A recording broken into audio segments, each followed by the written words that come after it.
Anisa, this is Explore Vidhu and I welcome you all to my channel. Aravalli पर्वतमाला से घिरा हुआ एक बेहद ही खूबसूरत नीला शहर है बूंदी। ये शहर प्रसिद्ध है अपने मंदिरों, किलों, झीलों और अपनी बेहद ही खूबसूरत बावड़ियों के लिए। बूंदी में करीब 50 बावड़ियां हैं, जिनमें से सबसे प्रसिद्ध है रानी जी की बावड़ी। ये राजस्थान की दूसरी सबसे बड़ी बावड़ी है।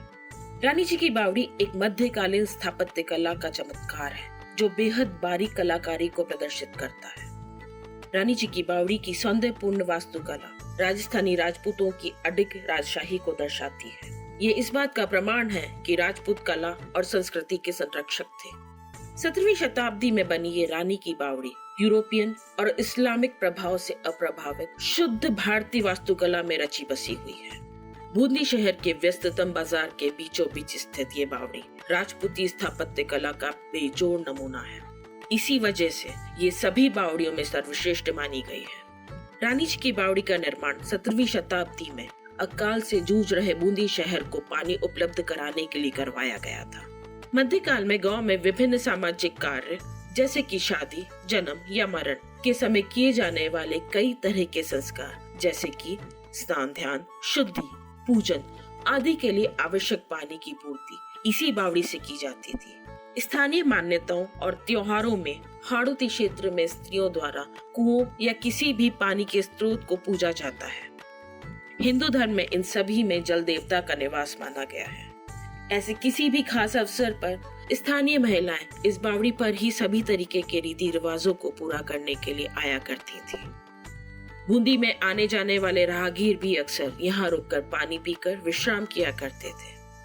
ये बावड़ी उस युग की एक बेहद ही महत्वपूर्ण और सुंदर संरचना हुआ करती थी और आज भी है। रानी जी की ये बावड़ी जयपुर की चांद बावड़ी के बाद राजस्थान की दूसरी सबसे बड़ी बावड़ी है। ये विशाल 3 मंजिला बावड़ी है, जो कि लगभग 150 फीट गहरी है तथा 260 बाय 40 स्क्वायर फीट के क्षेत्र में फैली हुई है। विशाल दरवाजे या तोरण द्वार बूंदी की विशिष्ट कारीगरी को प्रदर्शित करते हैं। ये बावड़ी उत्कृष्ट नक्काशीदार तोरण द्वारों से पूर्ण रूप से सुसज्जित है। रानी जी की बावड़ी पश्चिम मुखी है तथा इसके 3 द्वार हैं। वर्तमान में ये बावड़ी पुरातत्व विभाग के अंतर्गत आती है। बावड़ी के प्रवेश द्वार के आगे ही एक तरफ गणेश जी और दूसरी तरफ कार्तिकेय जी को द्वार पर स्थान दिया गया है। प्रवेश द्वार पर ही 31 पंक्तियों का देवनागरी लिपि में लिखा हुआ एक शिलालेख लगा हुआ है। इस शिलालेख में बूंदी के हाड़ा शासकों की पूरी वंशावली का वर्णन मिलता है। रानी जी की बावड़ी में भित्ति चित्रों के साथ साथ कई सारे देवी देवताओं की मूर्तियां और सीढ़ियां भी बनी हुई हैं, जो कि कई सारे स्तंभों वाली छतरियों से सुसज्जित है। हमने दूसरी मंजिल के मेहराबदार प्रवेश द्वार से बावड़ी में प्रवेश किया तो वहाँ छत पर कई सारे भित्ति चित्र दिखाई दिए, जो कि कालांतर में खुद को संरक्षित रख पाने में नाकामयाब साबित हुए। संरक्षण के अभाव में ये अब गायब होने की कगार पर है। यहाँ से पानी की सतह तक जाने के लिए नीचे लगभग 150 सीढ़ियों की श्रृंखला दिखाई देती है। बावड़ी के संकीर्ण प्रवेश द्वार पर चौतरफा कई सारे स्तंभ बने हुए हैं, जो कि नक्काशीदार तोरण द्वार पर एक दूसरे को जोड़ते हैं। तोरण द्वार को भित्ति चित्रों, मूर्तियों, नक्काशीदार ओगी ब्रैकेट से अलंकृत किया गया है। ओगी ब्रैकेट्स वो पत्थरों से बनी हुई 2 मुखी संरचना होती है, जिनका उपयोग छज्जों या छतों को दीवार के साथ कोने में सहारा देने के लिए बनाया जाता था। पुराने समय में ये बहुत ही नक्काशीदार हुआ करते थे। इन्हें साइमा या द्विज भी कहा जाता है। प्रवेश द्वार पर बेहद ही जटिल और घुमावदार नक्काशी की गई है, जो देखते ही बनती है। खंभों के ऊपर एक दूसरे का सामना करते हुए हाथियों की सजीव मूर्तियां प्राचीन सफेद संगमरमर से बनाई गई हैं। बावड़ी के अंतिम द्वार के हर कोने तक जगह जगह हाथियों की मूर्तियां बनाई गई हैं। इतनी मात्रा में हाथियों की मूर्तियों का उपयोग संकेत था इस बात का कि राजा रानियों के समय में ये राजसी प्राणी कितना महत्वपूर्ण था। रानी जी की बावड़ी को एक से एक ओगी ब्रैकेट डिजाइन के साथ बनाया गया है। हम जब दूसरी मंजिल तक सीढ़ियों से पहुंचे तब हमने देखा कि बावड़ी के दोनों तरफ की दीवारों पर मंदिर जैसे दिखने वाले आलों में कई सारे देवी देवताओं की मूर्तियां बनी हुई थी तथा पहली मंजिल पर एक बेहद लंबी बालकनी भी है, जो 3 तरफ से बावड़ी को घेरे हुए है। जब हम बावड़ी में और नीचे उतरे तब हमें दीवार पर खड़ी हुई मुद्रा में भैरव, गणेश जी, सरस्वती माँ और गजेंद्र मोक्ष की प्रतिमाएं दिखाई थी। यहाँ विष्णु भगवान के सभी 10 अवतारों को भी प्रदर्शित किया गया है, जो है मत्स्य, कूर्म, वराह, नरसिम्हा, वामन, परशुराम, राम, कृष्ण, बुद्ध और कल्कि। तुर्की आक्रमणकारियों ने कई सारी प्रतिमाएं खंडित कर दी हैं, पर फिर भी ये बावड़ी और इसकी अद्भुत कला दिखती ही बनती है। बावड़ी की छत को पूरी तरह से जाल से ढक दिया गया है ताकि कबूतर या अन्य पक्षी इसके भीतर आकर इसको खराब ना करें। फिर भी कुछ कबूतरों ने इस बावड़ी को अपना घर बनाया हुआ है और बावड़ी को गंदा करने में वो कोई कसर नहीं छोड़ते हैं। बावड़ी के ऊपर चारों तरफ कई सारी छतरियां बनी हुई हैं, जो कि इस बावड़ी को और भी अधिक आकर्षक और खूबसूरत बनाती है।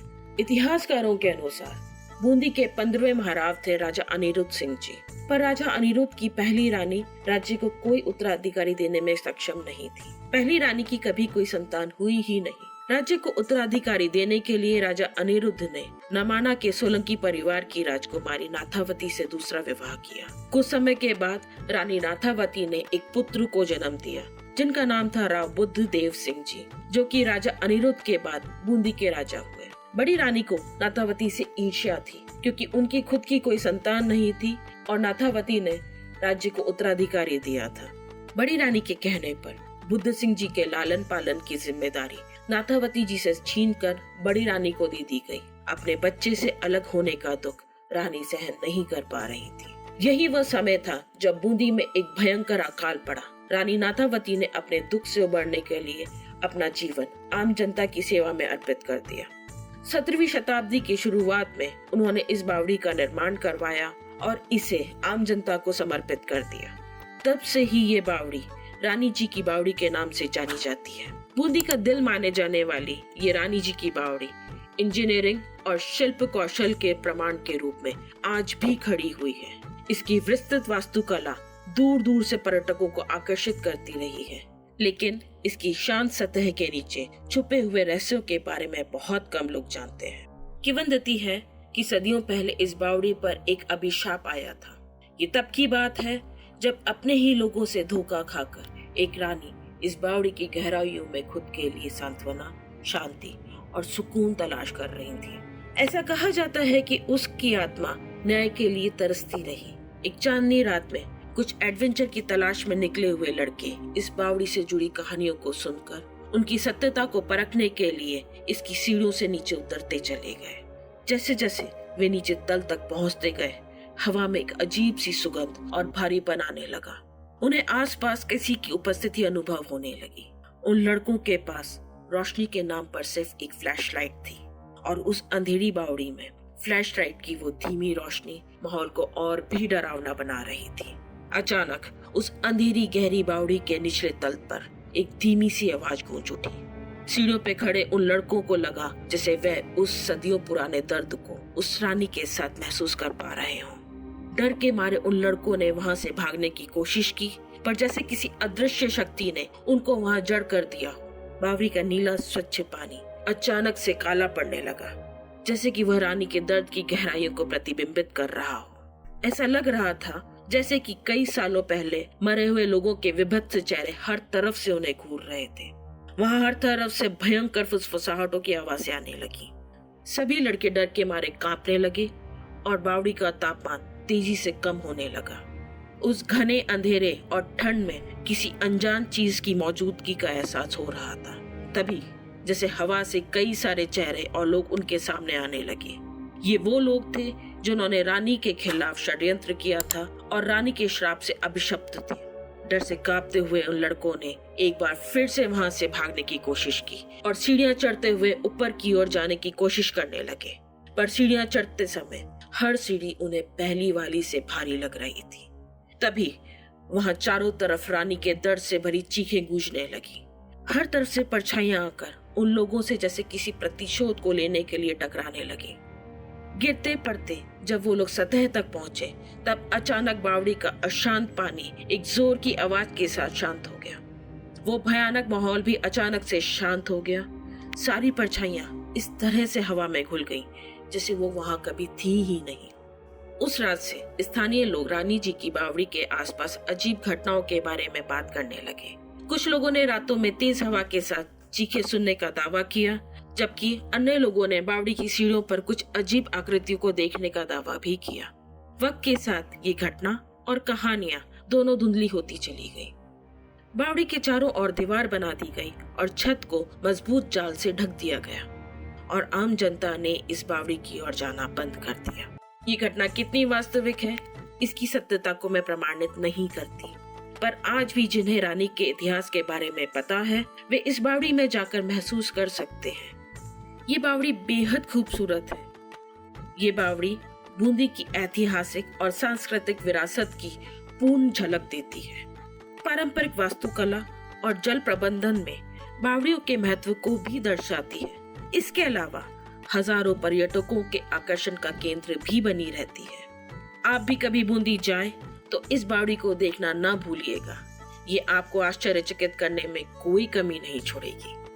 आज की हिस्ट्री विद मिस्ट्री इतनी ही थी। आपको मेरा ये वीडियो कैसा लगा कमेंट सेक्शन में जाके प्लीज कमेंट जरूर कीजिएगा। साथ ही ये वीडियो को लाइक शेयर कीजिए, चैनल को सब्सक्राइब भी कीजिए। और यदि आपके पास भी कोई कहानी या किसी जगह की कोई जानकारी है तो मेरे साथ शेयर कीजिए। मेरा व्हाट्सएप और इंस्टा लिंक बायो में दिया गया है।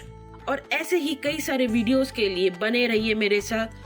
तब तक के लिए राम राम सा।